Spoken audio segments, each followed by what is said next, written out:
చంద్రబాబు నాయుడు గారు కొన్ని రోజుల నుంచి శ్వేతపత్రాల పేరుతో విడుదల చేస్తూ గత జగన్మోహన్ రెడ్డి గారి సర్కార్ని కార్నర్ చేసుకుంటూ వాళ్ళ మీద బురద జల్లే ప్రయత్నం చేస్తూ ఉన్నారు. ఆ శ్వేతపత్రాల్లో అసలు వాస్తవాలే లేవు. శ్వేతపత్రాలంటే నిజాలను ప్రతిబింబించాలి అని అవి విడుదల చేసిన ప్రతిసారి కూడా చర్చ జరుగుతోంది. అందులో డొల్లతనం ఏదో ఒక రూపంలో బయటపడుతూనే ఉంది. అండ్ ఇదే సమయంలోనే పోలవరానికి సంబంధించి కూడా చంద్రబాబు నాయుడు గారు ఒక శ్వేతపత్రం విడుదల చేసినప్పుడు 5 సంవత్సరాల జగన్మోహన్ రెడ్డి గారి పరిపాలనలో కేవలం 4,000 కోట్ల రూపాయలే ఖర్చు పెట్టారని, 4,100 కోట్ల రూపాయలు మాత్రమే ఖర్చు పెట్టారు అని, పోలవరం మీద అంటే వాళ్ళు పూర్తిగా నిర్లక్ష్యం చేశారని ఈ విధమైనటువంటి కమెంట్స్ అయితే చేశారు, అందులో పొందుపరిచారు.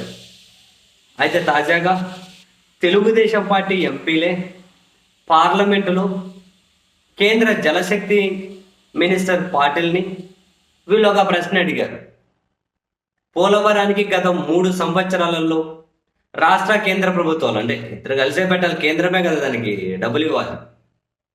పోలవరానికి గత 3 సంవత్సరాల్లో పెట్టిన ఖర్చు ఎంత అని, ఖర్చు అంతా దేనికి ఖర్చు పెట్టారని చెప్పి అడిగితే దీనికి కేంద్ర జలశక్తి మంత్రి గత 3 సంవత్సరాల్లో కేంద్ర జలశక్తి మంత్రి చెప్పిన సమాధానం 8,000 అంటే రౌండ్ ఫిగర్ 8,100 కోట్ల ఖర్చు పెట్టారు.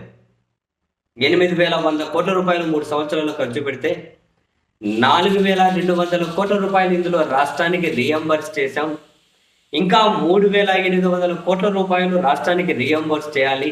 ఇది కూడా చంద్రబాబు నాయుడు గారి ప్రభుత్వానికి కలిసి వచ్చేదేగా. జగన్మోహన్ రెడ్డి గారి సర్కార్ ఆల్రెడీ 3,800 కోట్లు పోలవరం మీద పెట్టేసింది.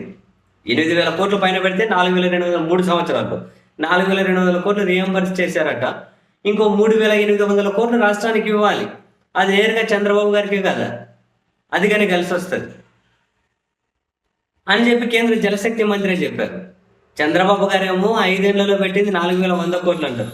కేంద్ర జలశక్తి మంత్రి ఏమో సాక్షాత్తు పార్లమెంట్లో టీడీపీ ఎంపీలకే 8,100 కోట్ల రూపాయలు ఖర్చు పెడితే 4,200 కోట్ల పైన రీఎంబర్స్ చేసాం, 3,800 కోట్ల పైన ఇంకా రీఎంబర్స్ చేయాలి అని చెప్పి దేనికి ఎంత ఖర్చు పెట్టారు, హెడ్ వర్క్ ఎంత పెట్టారు, రైట్ కెనాల్కి లెఫ్ట్ ఫీట్ అంతా దేనికి ఎంత వరకు ఖర్చు పెట్టారనే వివరాలు కూడా అందులో మినిస్టర్ గారు అయితే తమ లిఖితపూర్వక సమాధానంలో చెప్పారు. సో చంద్రబాబు నాయుడు గారి శ్వేతపత్రంలో ఇదంతా కనుక అబద్ధం అని చెప్పి ఇదంతా డొల్లతనం బయటపడ్డట్లే భావించాల్సి ఉంటుందిగా.